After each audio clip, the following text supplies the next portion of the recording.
Aaron Ramsey, baby. Aaron Ramsey, oh. And welcome back to the one and only Welsh Watch podcast. What a win. What a win. Wales 2, Turkey 0. Aaron Ramsey, Gareth Bale show. The boys are on the brink of round of 16. But we're back again. We're going to talk about the Turkey game and the Italy game coming up. So I'm your host, Ben Thomas, as always, with the funky hat, the funky shades. I'm joined by Lee with a mask on. You do realize you're inside, Lee? I know. I don't understand. Lee, don't listen to him. He's got sunglasses on. And I'm also joined by the man himself, Ben Evans, with the funky hat. Hello. There he is. Red for Wales. We love it. Should we just get straight into it, boys? Go. Let's go.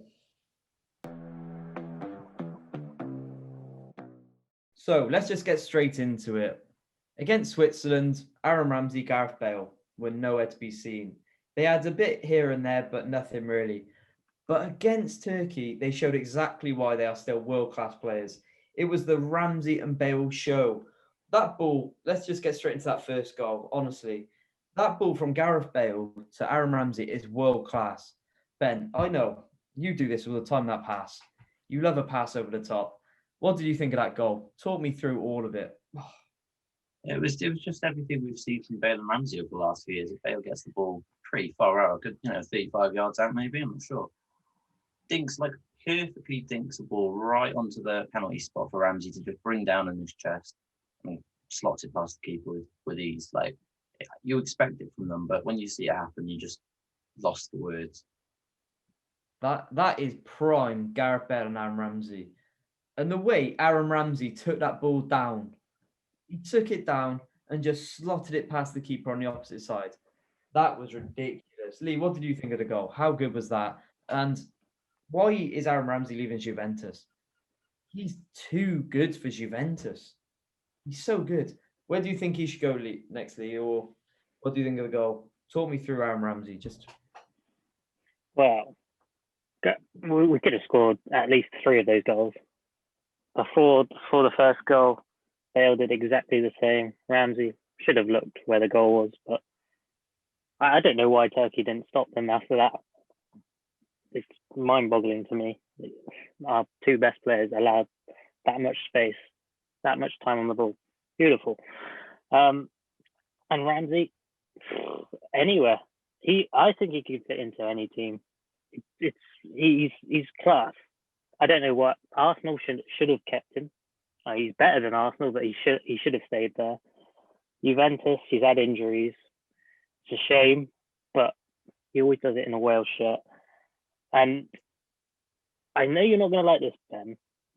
And you were talking about this 2 episodes ago about the false 9, and I still won't play it, but you could see it could work.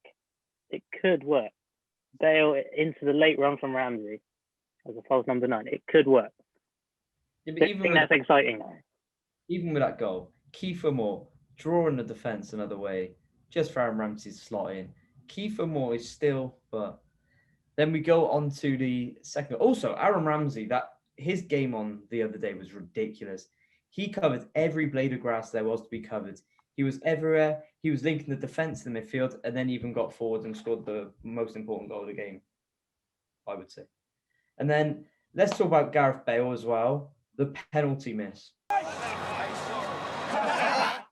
Ben, what do you think of the penalty miss? I think you could have done better. I'm not gonna lie. I don't think you're that great to pen. Actually, I don't know what you're on about. I never miss pens, but anyway, yeah, it was not a good pen. I don't understand why he took it. If I'm being honest, I think it was one of those ones where they thought, "Oh, we'll give it to our best player. Naturally, he'll score." I think Keith Moore should have been on that penalty straight away. We saw with Cardiff at the end of the season. I think he had 3 penalties for us in the last few games of the season. Every single one perfectly into the top right corner. Doesn't make sense. So I don't think he should have taken it. And get it on target. But listen, he apologised for it. We won the game. I think we're all going to forgive him. Let's be honest. So, as annoyed I am that if we'd lost that game because of that, I would have been gutted. But we went on, we won. He said sorry. I forgive him. I think we all do. Also, he made up for it in the 94th minute. That corner routine is straight off the training ground, and Connor Roberts, a right back, we're 1-0 up in a must-win game. He goes all the way up. He's in the box. He's in the 6-yard box to tap it home. That had, I don't know if you boys have seen, but in the Wales documentary for Euro 2016, Chris Gunter has the ball in the right corner, and Chris Coleman is on the sideline going, "No, pass the ball. Don't cross it, Christopher." It had shades of that. Why Connor Roberts is in the box at that point, I will never know. But he sent Wales into heaven. Gareth Bale, what a man. Connor Roberts, what a man. And that proves us wrong because I took Connor Roberts out for my team against Turkey. I love being proved wrong when it's something like this. Ben, Connor Roberts has to start again on against Italy, or would you make a change for Connor Roberts? Actually, as much as Connor Roberts deserves a start, I don't think this game is one where we need to put out. I still think obviously that the obvious players will play, but this is actually a game where Nico should start. Nico needs to start this game, I think, because as good as Connor Roberts is, I think now is a good time to make changes. We can go out there, we can try and enjoy this game. Obviously, we don't know if we're through yet, and we still might need a result, which, yeah, it's an asking task, but I still think this is the one where we can make some changes, Ampadu starting, Nico right back, possibly even a change of centre back. So yeah, I think possibly Roberts out, but that's my opinion. I think people will differ just based on his last game. And that Connor Roberts goal, my God. I don't know what the scenes were like in Baku, but if it was anything like Walkabout, our voices were gone straight away. The celebration was beautiful. And that Connor Roberts celebration where everyone goes over to the corner, that shows exactly what it means to be Welsh. The pride in that moment. Oh my God. What a country. What a country. But let's also now move on to another few players who played well. And I'll go straight to you for this one, Lee. Joe Rodon, Spurs player. How big of a player can Joe Rodon be? Is he at too small of a club at the moment? Do you think he's bigger than Spurs? Because personally, I think he could go to any of the top four at the moment. He is that good. And against Turkey, any ball that came in, headed out or dealt with. And we haven't even spoken about Joe Rodon much over this Euro campaign. But what a player he is. Lee, talk me through Joe Rodon. Is he too good for Spurs? I don't think he's too good for Spurs. Not yet. The state we're in at the minute, it could go that way. But Joe Rodon, he's an absolute rock. Next season, depending on what manager we get in, he should be starting every single game. I don't know who alongside, but he should be arguably the number one centre back to start right now. We saw glimpses of him last season. He played well, made a few mistakes, but that Spurs backline wasn't settled. Whereas, as opposed to this Wales backline I think is really settled and really strong. I mentioned it last week about Ben Davies. He plays better in a Wales shirt than a Spurs shirt. And at the minute, I'd say the same with Joe Rodon. He's just that real leader, that strong figure at the back, and that's what you need. We had question marks over Metham, but I think Rodon has taken Metham on alongside him, and those two together are really strong. Kept getting everything out against Turkey, and it's great to see. I'm still worried about Italy, but who knows? We could put in a masterful performance from the back, and maybe get a cheeky 1-0 win. Oh, we'll move on to predictions in a bit, but I love the way you're going. And Ben, when you look at Joe Rodon, do you see parts of Ashley Williams in his game? That leadership role. You look at that 2016 campaign, Ashley Williams was that rock. He was the captain that took us all the way. Is Joe Rodon going to be that centre-back rock that's going to take us all the way? And do you see shades of him in Joe Rodon's game? Because personally, I think he's going to be a captain in a few years at Wales, without doubt. You took my words. I think it's scary that he's still so young. I think 22, 23 maybe. I think it's scary that he's still only that young and he's already a leader in my eyes. If Bale wasn't our captain, he'd have that armband, I think. And he's already, at such a young age, he's already captained Wales. And I think that's quite scary when you look at it because he can do whatever he wants with his career, I think.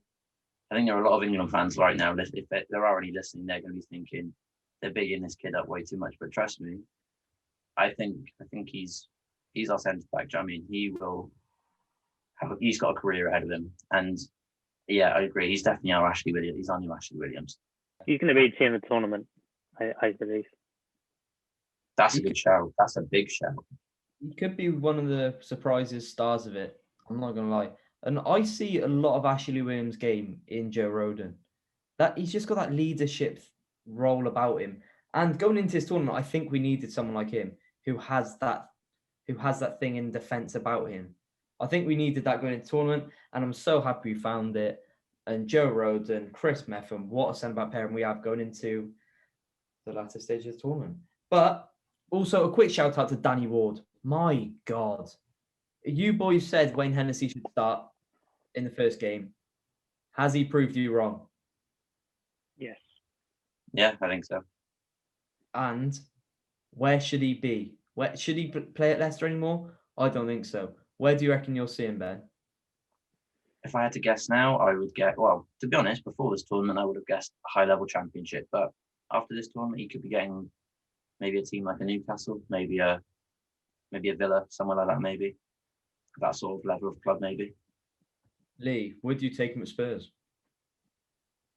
Yeah, why not? I mean, depending on whether Hugo Lloris leaves or not, then 100%. But for me, I see him maybe on one of the promoted clubs' teams. I think he could walk straight into the club, straight into the back of the net, and yeah, he could keep one of those teams up if he went there.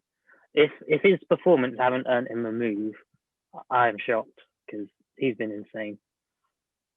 I reckon he moves to Spurs and keeps that Welsh mafia going. That's a horrible end, but it doesn't matter. But I'm just going to say this now. A whole team performance, that is as perfect as you want. Everyone played well. We pick out individuals, but every player who played that day was outstanding. Even the subs that came on changed the game as well. They made a perfect team into an even better one. Go on, Ben. I still think that we made subs way too late and we could have made them earlier. I will say that, though. That's one of Rob Page's failures. He needs to start learning to bring on subs earlier, I think. You see that a lot in this tournament, though. There are a lot of managers that do not bring on subs until like the 70th minute. But don't worry, we're going to be in the Wales setup in a few years anyway, so we'll leave that to us in a few years. But what a win. That now moves us into second place, and we are now on the brink of a last 16 spot. What a tournament. Let's now move on to Italy versus Wales in Rome. Sunday, 5 p.m. ITV. Italy, they are the dark horse of the tournament. We said it in our predictions video the other week. They've gone 3-0 wins back-to-back against Turkey and Switzerland. Immobile's on fire, 2 goals in 2. And they look like that unstoppable force at the moment. And they are definitely cementing themselves as the dark horses in the tournament. Ben, have they impressed you so far? Like, how good is that team?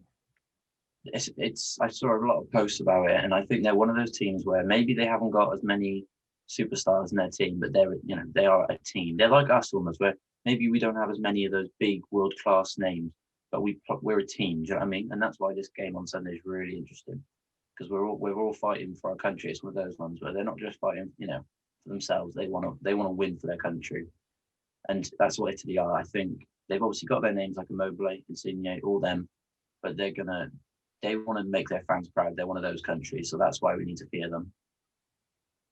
Lee, how far do you think this Italy team can go? Obviously, I'm pretty sure they've already qualified, or they've already qualified along with Belgium, if I'm not mistaken. How far do you think, and those ones. Lee, how far do you think they can go? I think they could get to the semis, to be honest. They're really strong. I think defensively, I know, Ben, you've got different perceptions of this, but I think defensively they are rock solid. Yes, they might not be the quickest, but their awareness, their motivation just to defend is second to none. And I think that's what will get them through this tournament, because they're really hard to break down. 6 goals so far, 2 clean sheets. It's amazing. I think they can go all the way to the semis. You mentioned they don't have as many superstars as the big teams, and I think that might stop them from getting to that final. But semi-finals, I think 100% they can get there. You just mentioned that then, and the centre-back pairing. And I know, Ben, we were speaking about this earlier, and you think this could be our key to victory on Sunday. Talk me through why you think Chiellini and Bonucci might be our key to victory. So we've seen from the first two games, ages doesn't matter. They've had two brilliant games, especially that Turkey game. They didn't have much to do, but when they did have to do that Chiellini tackle, if you remember it in the opening game against Turkey, trust me, that age doesn't matter. However, it does matter in terms of your leg, your energy, your legs, what you got left in there. And I think maybe this could be where a change comes in. Maybe keep them all not in this next game, perhaps, because perhaps quick players up top could be where we win it. Like I've seen their two fullbacks are very quick, and that'll be to make up for the two centre backs. But if we can get some balls through the middle, round the top, crosses into the box, maybe there could be opportunities to outpace their defensive thing. That could be where we get a goal. And I think a goal for us against Italy, maybe we're not expected to win. So I just want to look for positives from the game. And I think that centre-back pairing could be where it comes in. Would you play a false nine then? I still think I'd keep Kiefer Moore, but it wouldn't shock me if there are changes made and maybe he will try that false nine just for the pace value. If I see that false nine, boys, I think I'm going to explode. I'm not going to lie to you. But who would you play up top? Because I think it is a smart idea leaving Kiefer Moore out for this game because he's already on a yellow. If he gets a yellow, another one. I think this is the game where maybe if we do throw away, is this the time where we don't play Kiefer Moore up top? And Ben, who would you play up top if it wasn't Kiefer? Okay, I've got very controversial. So it's between two. False nine of either Harry Wilson, because I don't think he's that bad in that false nine position. He's better down the middle than he is in the wing, in my opinion.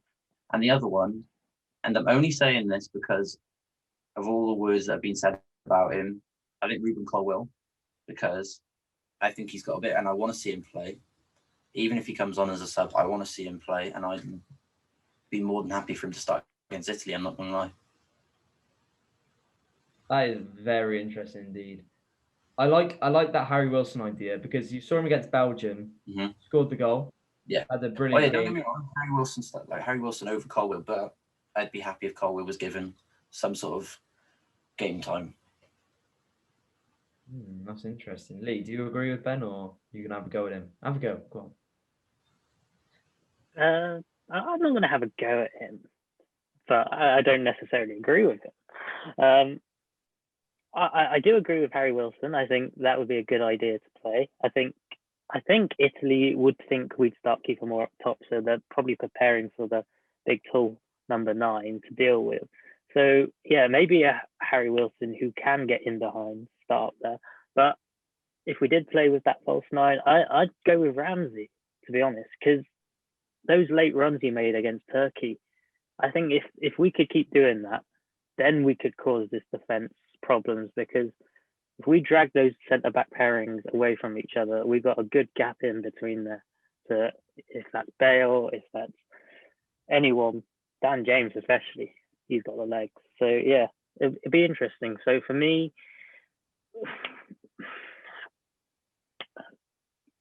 Harry Wilson up there if it wasn't for Kiefer Moore, and then Ramsey, because I think Ramsey will work better in midfield. It would be interesting. I think we need a strong midfield for this game if we want to get a result. Because you look at that spine of the team.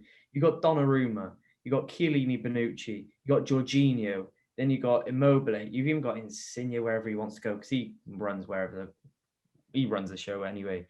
So I think if we are to play with Ramsey, I think he's got to play in the middle because I think we need that spine to nullify the midfield of Italy.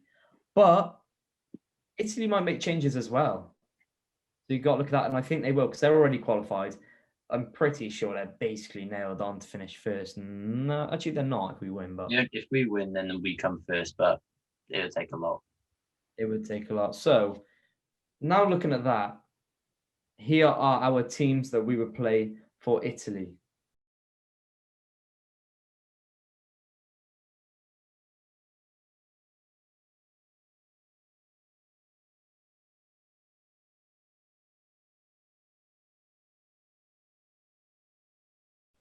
And those are our teams that we play on Sunday against Italy. Let us know down below what you agree with, and if you don't, what changes do you make and why.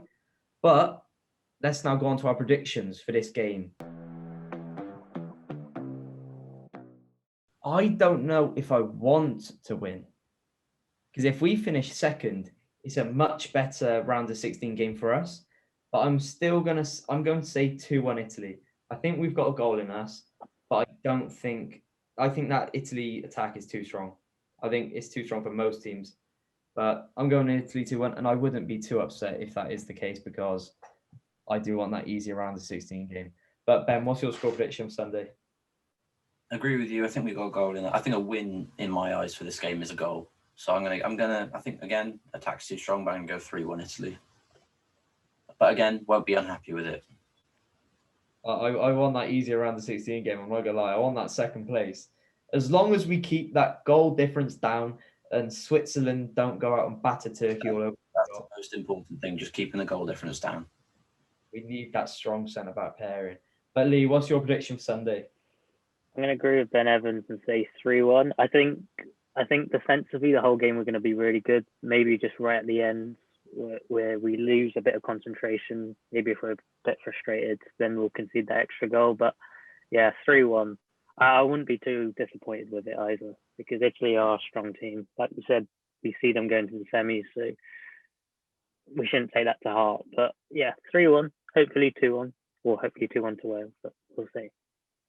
I think this game has like that feeling of France in the warm-ups. Apart from obviously Nico Williams getting sent off, I think we'll start strong. We will be strong, but I just think Italy are too strong. And I think we do have a goal in us. But there's also another game kicking off at the exact same time in our group, Turkey versus Switzerland. And Ben, this Turkey team for you came out bigging them up, dark horses of the tournament. They've let you down. Well, it seems like everyone had them as a dark horses, but for that reason, I think they're going to win this game. I think as good as Switzerland have been, I think it's going to be 1-0 to Turkey in this game. You think Switzerland are going to...